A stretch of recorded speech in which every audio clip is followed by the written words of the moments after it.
ATM సెంటర్లే అతని అడ్డ. డబ్బులు డ్రా చేసుకునేందుకు వచ్చే వృద్ధులు, అమాయకులే టార్గెట్. విత్డ్రా చేసుకునే వారితో మాటలు కలిపి మభ్యపెట్టి చిటికలో కార్డ్ మార్చేస్తాడు. కొట్టేసిన ఏటీఎం కార్డుతో డబ్బులన్నీ కొట్టేస్తున్నాడు కేటుగాడు. 2 రాష్ట్రాల్లో 27కు పైగా కేసులున్న ఈ ఘరానా మోసగాడిని పట్టుకున్నారు ఆదిబట్ల పోలీసులు. అంత ఈజీగా అటెన్షన్ డైవర్షన్ ఎలా చేస్తున్నాడు? అన్ని కేసులున్నా పోలీసులు కళ్ళు గప్పి ఎలా తప్పించుకుంటున్నాడు? ఇప్పుడంతా డిజిటల్ యుగం. చాయ్ తాగి 10 రూపాయలు ఇవ్వాలన్నా, 10,000 రూపాయల వస్తువు కొనాలన్నా, 1,00,000 రూపాయలు ట్రాన్స్ఫర్ చేయాలన్నా అంతా యూపీఐతోనే చెల్లింపులు జరుగుతున్నాయి. బ్యాంకులకు వెళ్లడం, ఏటీఎం సెంటర్లకు వెళ్లడం ఎప్పుడో మానేశారు జనాలు. ఇప్పటికీ ఏటీఎం సెంటర్లకు ఎవరైనా వెళ్తున్నారు అంటే అది రిటైర్డ్ ఉద్యోగులు, స్మార్ట్ ఫోన్ వాడకం, యూపీఐ ట్రాన్సాక్షన్స్ పై అవగాహన లేని వాళ్లే. ఇలాంటి వాళ్ళనే టార్గెట్ చేసుకుంటున్నాడు ఓ కేటుగాడు. ఏటీఎం సెంటర్లను అడ్డగా చేసుకుని అమాయకుల డబ్బులు కాజేస్తున్నాడు. పోలీసులకు చిక్కిన ఈ కేటుగాడు సూర్యాపేటకు చెందిన సూదనబోయిన వెంకటేశ. తెల్లారింది మొదలు చీకటి పడే వరకు ఏటీఎం సెంటర్ల వద్ద రెక్కీ చేస్తుంటాడు. నీటుగా రెడీ అయి ఎవరికీ అనుమానం రాకుండా ప్రొఫెషనల్ ఉద్యోగిగా కలరింగిస్తుంటాడు.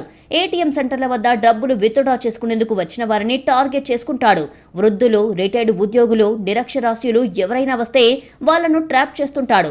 డబ్బులు విత్డ్రా చేసేందుకు సహాయం చేస్తున్నట్లు నమ్మిస్తాడు. పిన్ నంబర్ ఏం టైప్ చేస్తున్నారో గమనిస్తాడు. వాళ్ళ అటెన్షన్ డైవర్షన్ చేసి చిటికెలో ఏటీఎం కార్డు మార్చేస్తాడు. వాళ్ళ కార్డు స్థానంలో అచ్చం అలాంటిదే తన వద్ద ఉన్న కార్డు ఇస్తాడు.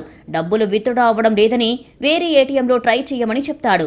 వాళ్లు వెళ్లిపోగానే కొట్టేసిన కార్డు ద్వారా అకౌంట్లో ఉన్న డబ్బంతా కాజేస్తున్నాడు. నిత్యం ఇదే వృత్తిగా పెట్టుకున్నాడు వెంకటేష్. గతంలో పలుమార్లు అరెస్ట్ అయి జైలుకు వెళ్లి వచ్చినా తీరు మార్చుకోలేదు వెంకటేష్.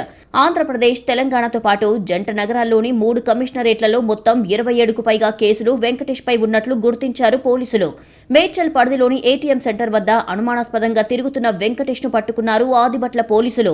వెంకటేష్ నుంచి 6,30,000 రూపాయల నగదు, మొబైల్ ఫోన్, పలు బ్యాంకులకు చెందిన 23 ఏటీఎం కార్డులు, ఓ బ్రిజా కారును స్వాధీనం చేసుకున్నట్లు తెలిపారు Maheshwaram DCP Sunitha Reddy. Sudanaboina Venkatesh, 37 years, occupation వచ్చేసి కార్ డ్రైవర్. ఏటీఎం సెంటర్స్ దగ్గర ఏవైతే సెక్లూడెడ్గా ఉన్నటువంటి ఏటీఎం సెంటర్స్, లేకపోతే పూర్ సర్వైలెన్స్ ఉన్నటువంటి ఏటీఎం సెంటర్స్ దగ్గరికి వెళ్ళడం, అక్కడ ఒంటరిగా వచ్చినటువంటి వారిని కానీ, లేకపోతే సీనియర్ సిటిజన్స్ కానీ, సో అట్లాంటి వాళ్ళని టార్గెట్ చేసుకొని అబ్జర్వేషన్లో పెట్టుకుంటాడు. తర్వాత వాళ్ళకి హెల్ప్ చేస్తానన్న ఒక ఉద్దేశంతో వాళ్ళ వెనకాలే నిల్చొని, ఇతను కూడా ఏటీఎంలో క్యాష్ విత్డ్రా చేసుకోవడానికి వచ్చినట్టుగా వాళ్ళ వెనకాల నిల్చొని వాళ్ళు 1-2 సార్లు అటెంప్ట్ చేసినప్పుడు వాళ్ళ యొక్క పాస్వర్డ్ని అతను అబ్జర్వ్ చేసి మెమరైజ్ చేసుకుంటాడు.